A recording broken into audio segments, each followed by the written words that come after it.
என் இனிய தமிழ் மக்களுக்கு என் முதற்கண் வணக்கம். என் குருநாதரின் ஆசியுடன், என் குருநாதர் வேதாத்திரி மகரிஷின் ஆசியுடன் இன்று திருமந்திர மாலையில் சில பாடல்களை எடுத்து பேச விளைகின்றேன். இன்றைக்கி எடுக்கக்கூடிய பாடல் 9ஆம் தந்திரத்தில் ஒரு வித்தியாசமான தலைப்பு. அந்த தலைப்பில் இருந்து சில பாடல். அந்த தலைப்புக்கு பேர் என்னென்னா சூனிய சம்பாஷணை, அது மறைபொருள் கூற்று. இந்த பாட்டில் சொல்லப்படுகிற விஷயம் ரொம்ப எளிதாக புரியும்படியே இருக்கும். ஆனால் அதில் ஒரு பெரிய கருத்து, ஆழமான தத்துவம் மறைந்து இருக்குது. அதனால தான் அதுக்கு பேர் ஒரு சூனிய சம்பாஷணை என்று கொடுத்துருக்கார். இந்த தலைப்பில் மட்டும் 70 பாடல் பாடியிருக்கார். அதாவது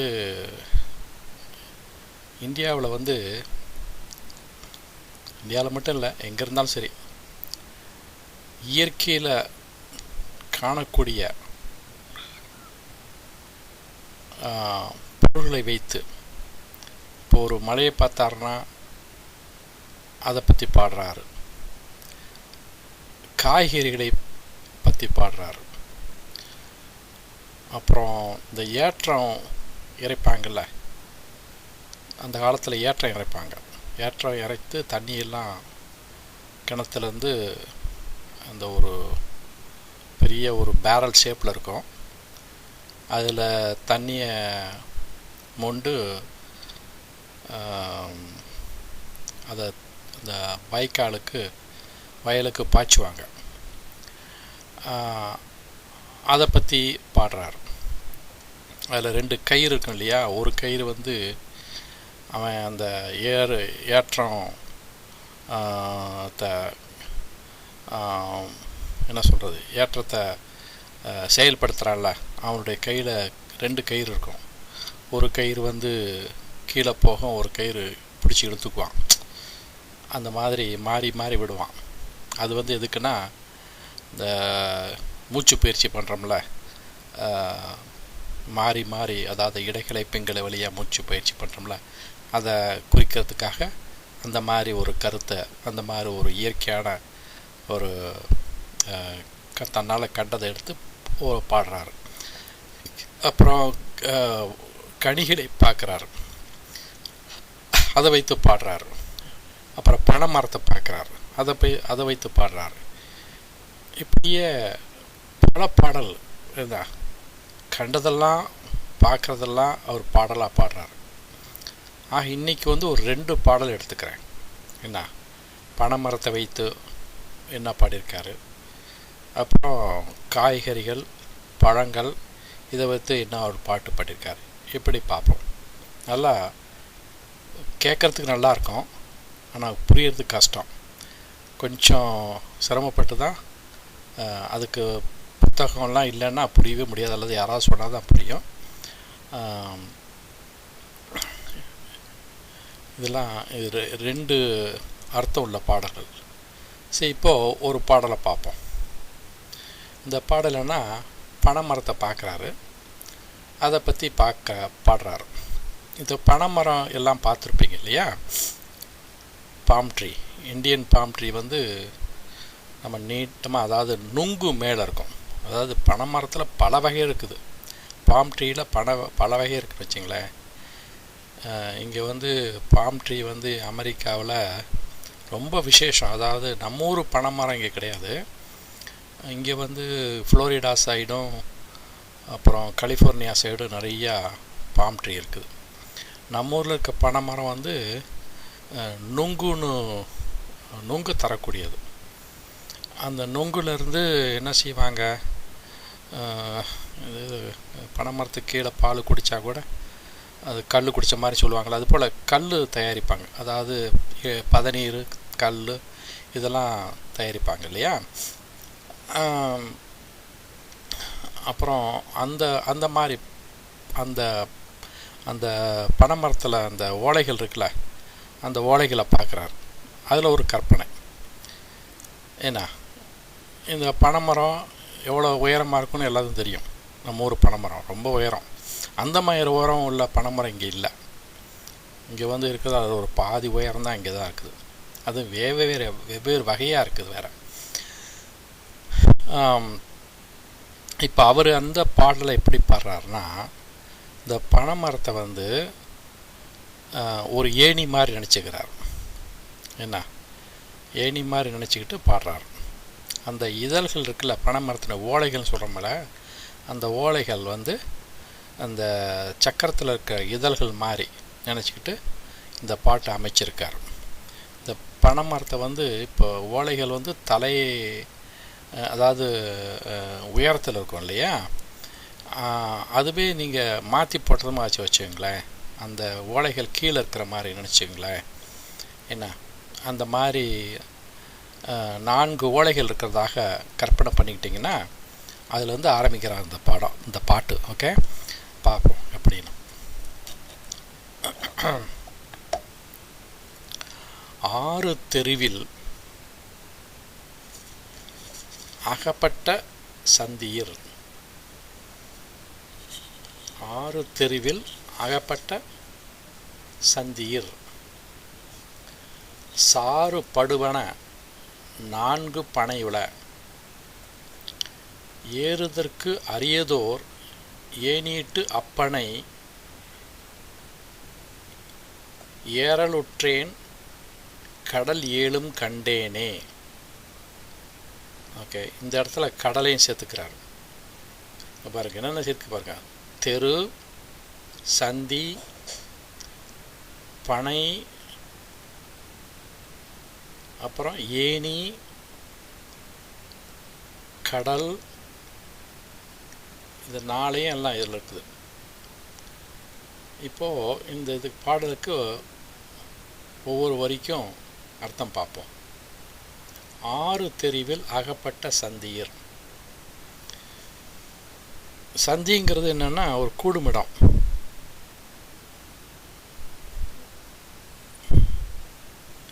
அதாவது இந்த இடத்துல பொருள் வந்து கொஞ்சம் ஒரு மாதிரியாக வைத்துக்கணும். சில ஊரில் வந்து பெரும்பாலும் எல்லா இடத்துலையும் 4 ரோடுகள் வந்து சந்திக்கும், 4 தெரு வந்து சந்திக்கும். சில இடத்துல வந்து 5, 6லாம் சந்திக்கும்.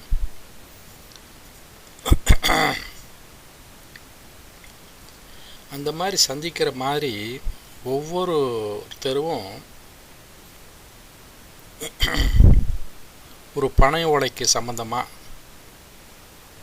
இருக்கிற மாதிரி கற்பனை பண்ணிக்கிட்டிங்கன்னா, இங்கே வந்து 6 தெருங்கிறது என்னென்னா 6 ஆதாரங்கள் கொண்ட நீண்ட தெரு. என்ன 6 ஆதாரங்கள் கொண்ட நீண்ட தெரு. மேலேருந்து வந்தால் ஆன்யா, விசுதி, அநாகதம், என்ன அப்புறம் மணிப்பூரகம், சுவாதிஷ்டானம், மூலாதாரம். இந்த மூலாதாரம் எங்கே சந்திக்குது?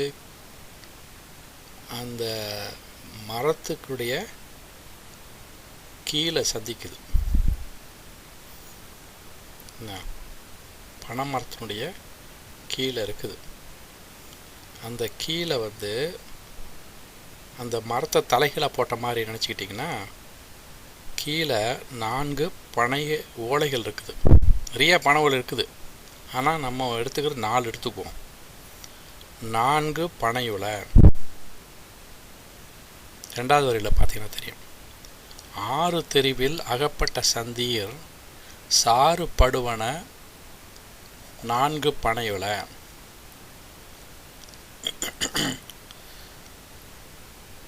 அந்த 4 பனை விலைங்கிறது 4 இதழ்கள் கொண்ட தாமரை, 4 இதழ்கள் கொண்ட மூலாதார சக்கரம். அதாவது மூலாதாரத்துக்கு 4, சுவாதிஷ்டானத்துக்கு 6,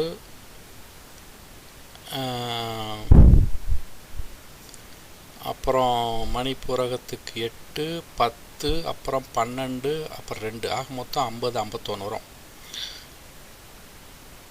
அதை முன்னாடியே ஒரு சில பாடல்கள் நான் சொல்லியிருக்கேன். இந்த 2 அடிகளுடைய மொத்தத்தை தொகுத்து சொல்கிறேன். 6 ஆதாரங்களின் ஆகிய தெருவில் கீழே உள்ள மூலாதார என்று சொல்லப்படுகிற சந்தியில்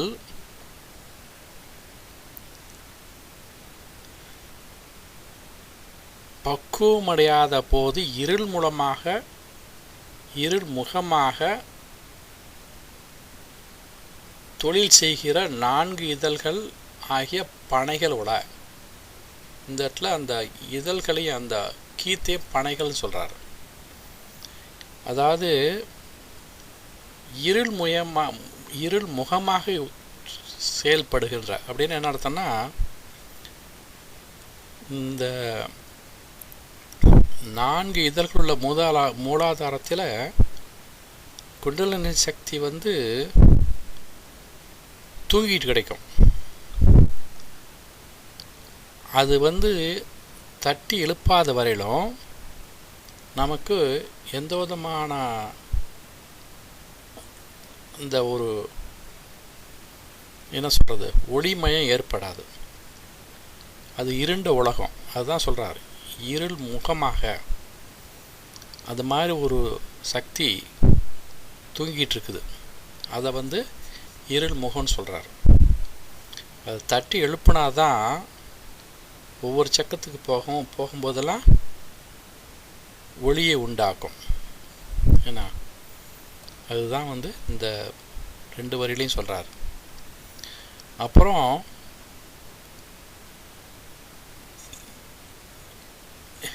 ஏறற்கரியதோர் ஏணியிட்டப்பனை ஏறலுற்றேனே.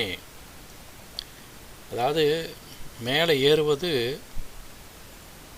இந்த பனைமரம் இருக்குல்ல, பனைமரத்தில் ஏறுவதற்கு அதுக்கு ஒரு பயிற்சி வேணும். யாரும் ஏறிட முடியாது. என்ன, நம்ம ஊரில் இருக்கவங்க அந்த தொழில் செய்கிறாங்களே, அந்த நொங்கு எடுக்கிறவங்க, அந்த கல் தயாரிக்கிறவங்க என்ன பண்ணுவாங்க, அவங்க சரசரன்னு ஏறுவாங்க. அது அவங்களுடைய தொழில். அது அதனால் பழக்கம். ஒரு மாதிரியாக கயிறு கட்டி, சுற்றி கயிறு கட்டி அவங்க உடம்புல கட்டிக்குவாங்க. அது கொஞ்சம் பாதுகாப்பாக இருக்கும். அப்படி மேலே தள்ளிக்கிட்டே போவாங்க. சில பேர் ரொம்ப சாமர்த்திய ஆளுங்க அது கூட இல்லாமல் மேலே ஏறுவாங்க. இந்த மேலே ஏறுவதுக்கு கஷ்டங்கிறத சொல்கிறார். ஏறுவதற்கு அருமையான அதுக்கு என்ன ஏணி வேணும் இல்லையா? இந்த இடத்துல ஏணிங்கிறத நம்ம சுழுமுனியை சொல்கிறார். ஏறியதற்கோர் ஏணியிட்டு அப்பனை மரத்தை, அந்த பனை மரத்தை சுழுமுனை என்று ஒப்பிடுகிறார். சுழுமுனை என்று சொல்கிறார். அந்த மாதிரி பனை மரத்து மேலே, அந்த மாதிரி சுழுமுனை மார்க்கமாக மேலே ஏறி எது வரலும் போகலாம். சகஸ்திரம் வரலும் போகலாம். தலை உச்சந்தலை வரலும் போகலாம். ஓகே, அப்படி உச்சந்தலைக்கு போய் அந்த மாதிரி போய் சேரும் பொழுது எவ்வளோ தூரம் வந்திருக்காரு தெரியுங்களா? அதற்கு சமம் என்ன சொல்கிறாருன்னா, சமமான ஒரு கருத்தை சொல்கிறாரு. கடல் ஏழும் கண்டேனே. என்ன, போகிற வழியில் கடைசி சக்கரத்தை சேர்த்து 7வது சக்கரத்தை, அதாவது 6 சக்கரத்தில் கடந்து, அதாவது 6 கடலை கடந்து, என்ன போகிற வழியில் ஒரு ஊருக்கு போகிறோம்.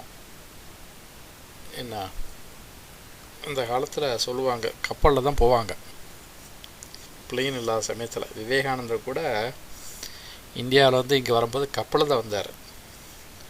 அப்போ வரும்போது என்னென்னா ஒவ்வொரு கடலாக கடக்கணும். முதல்ல பாம்பேயில் ஏறினார், அரேபிய கடலை கடந்தார்.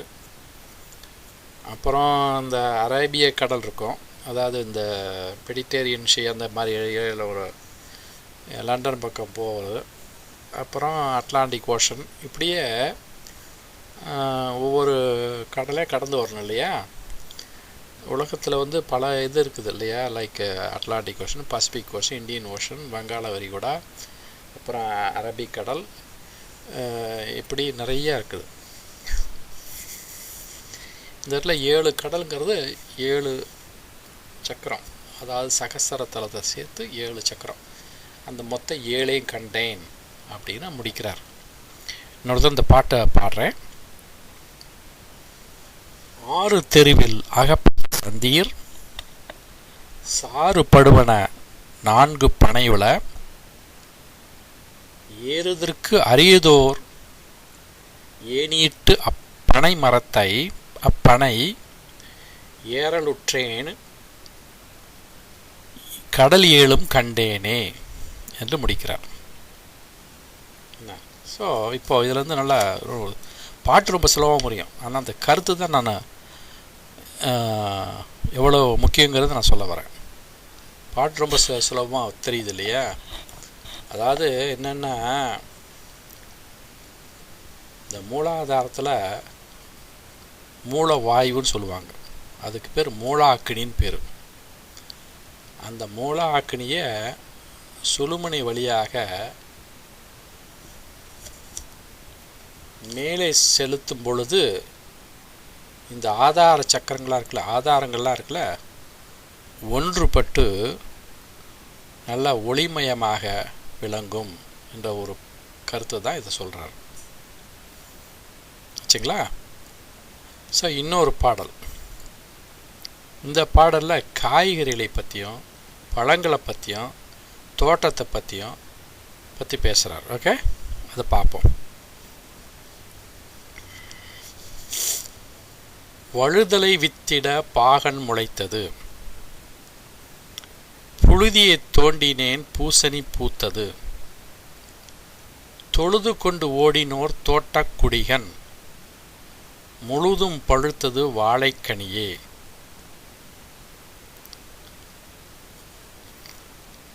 ஓகே, வழுதலை வித்திட பாகன் முளைத்தது. வழுதலைன்னா இந்த இடத்துல கத்திரிக்காய் விதைன்னு சொல்றார்.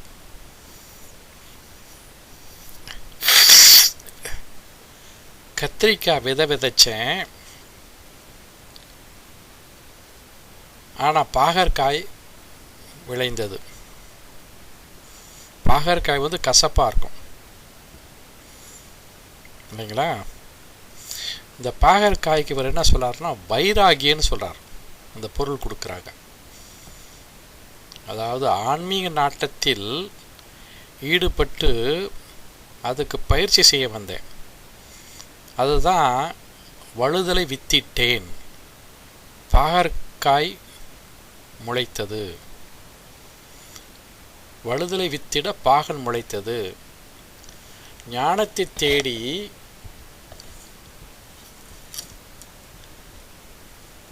அதாவது ஞான சாதனையாகிய கத்திரி விதையை விதைத்தேன், அதற்கு பதில் என்ன தெரியுமா கிடைச்சது?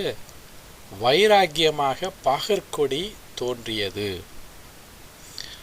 ஆனால் ஏன் வைராக்கியத்தை பாகற்காய்க்கு ஒப்பிட்டார்னா, எதையுமே சுலபமாக எடுத்துக்கூடியது வந்து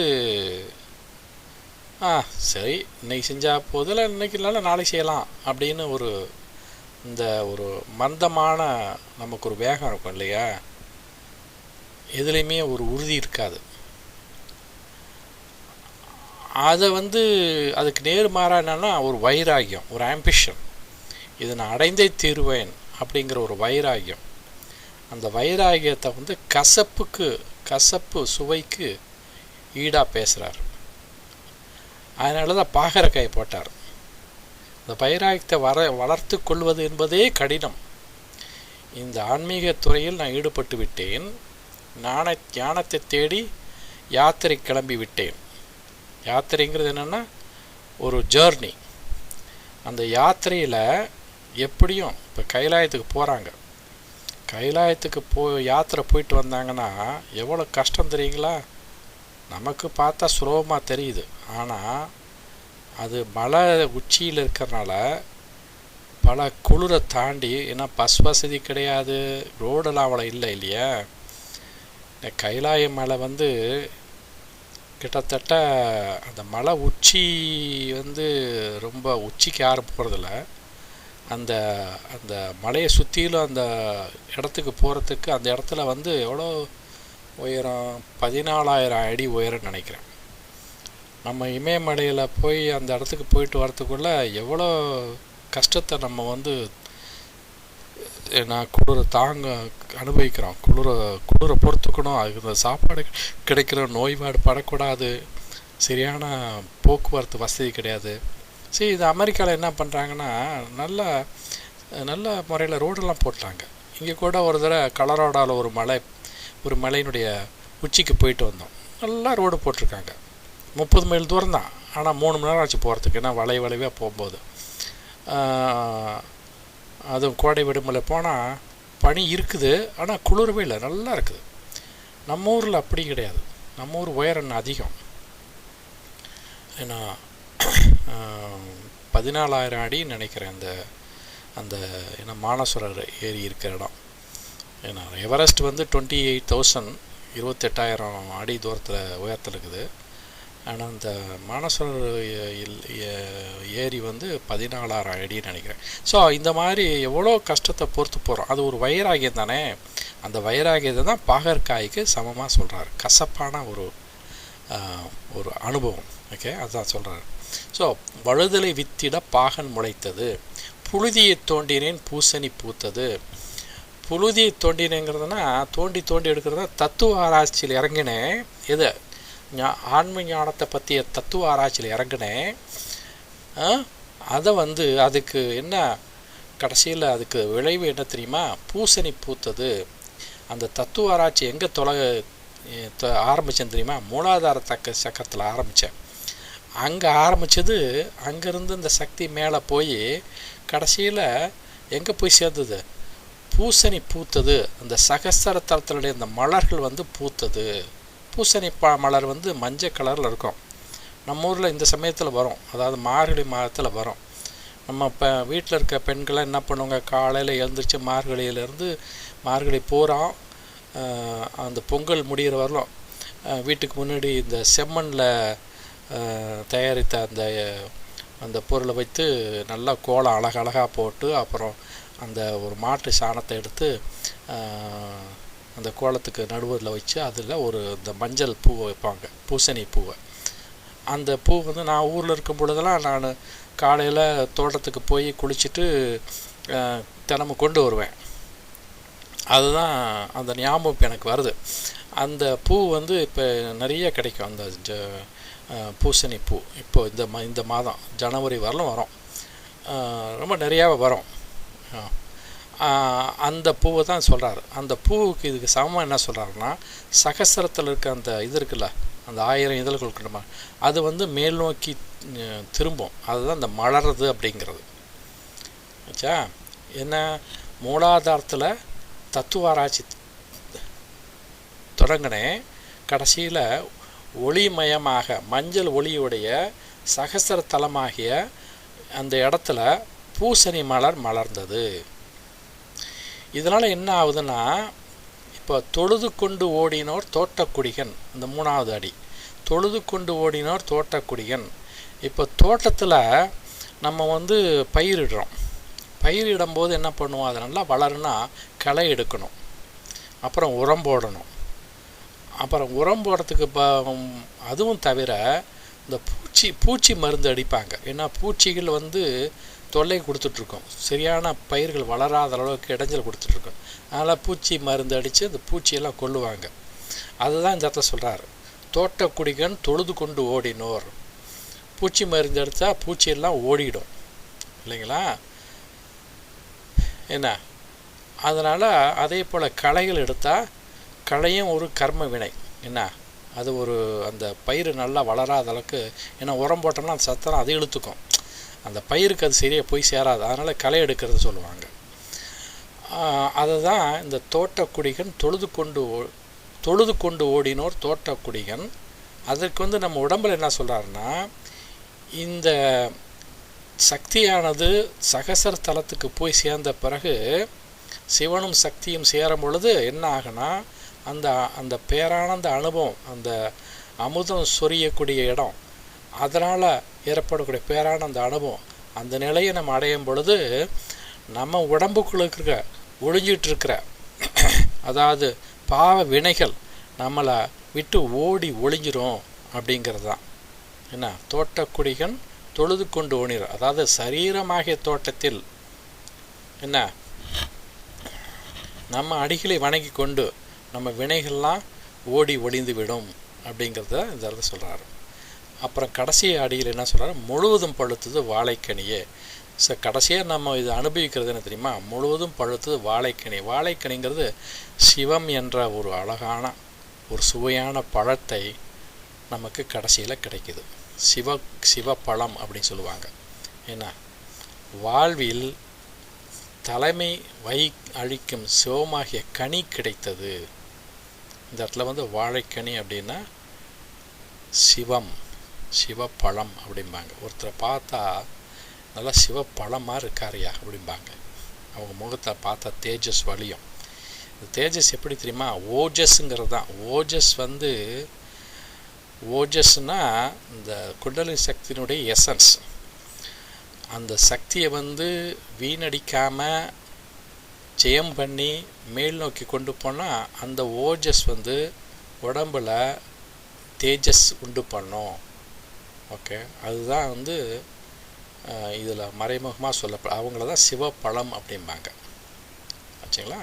ஸோ இப்போது இந்த 2 பாடலும் கேட்பதற்கு நல்லா சுலபமாக இருந்தால் கூட, ஆனால் ஆழமான ஆன்மீக கருத்து இருக்கிறதுங்கிறத இந்த இதில் பார்த்தோம். ஆகையினால் இது போல் இன்னும் சில பாடல்கள்லாம் அடுத்த பேச்சில் நான் பேசுகிறேன். இன்னும் இருக்குது நிறையா. லைக் என்ன சொல்கிறது, இப்போ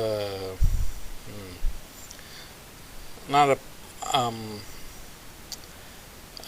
அதாவது பசு மாடலை பார்க்குறது, அதை பற்றி பேசுகிறது. தூருன்னா அந்த சுத்தூசி படைஞ்சிருக்குல்ல, அதை பற்றி என்ன. அப்புறம் இந்த இது இருக்குல்ல, என்ன சொல்ற,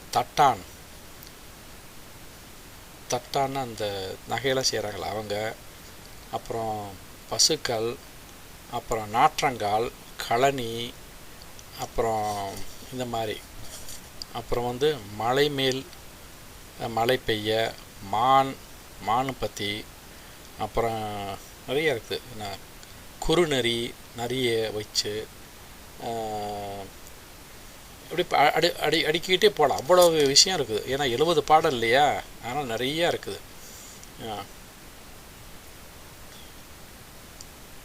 அப்புறம் இந்த ஏற்றம், அது நம்ம ஊரில் கடான்னு சொல்லுவாங்க. கடான்னா அந்த ஆடு, அதை பார்த்தாரா, அதை பற்றி பேசுகிறாரு. புலி, அப்புறம் மூங்கில், என்ன, பாம்பு, வேம்பு, இதை இதெல்லாம் வச்சு பேசுகிறாரு. காடு, கூடு, என்ன, அப்புறம்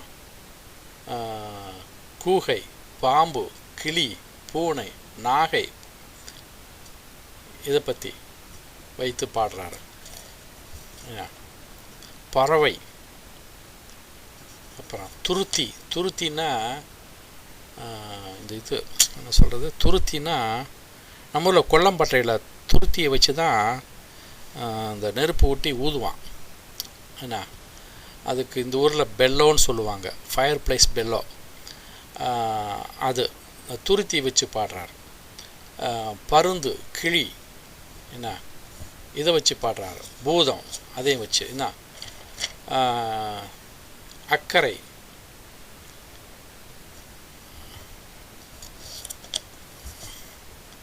இது மாதிரி நிறையா பாடிக்கிட்டே போகிறார். என்ன சரி, இன்றைக்கு இதோடு நான் இந்த பேச்சு நிப்பாட்டிக்கிறேன். நாளைக்கு இன்னும் ஏதாவது ஒன்று, அடுத்த முறை இன்னும் 2 பாடல் எடுத்து நான் சொல்லலான் இருக்கேன். இதை கேட்பதற்கு மிகவும் நன்றி. வணக்கம். வாழ்க வளமுடன்.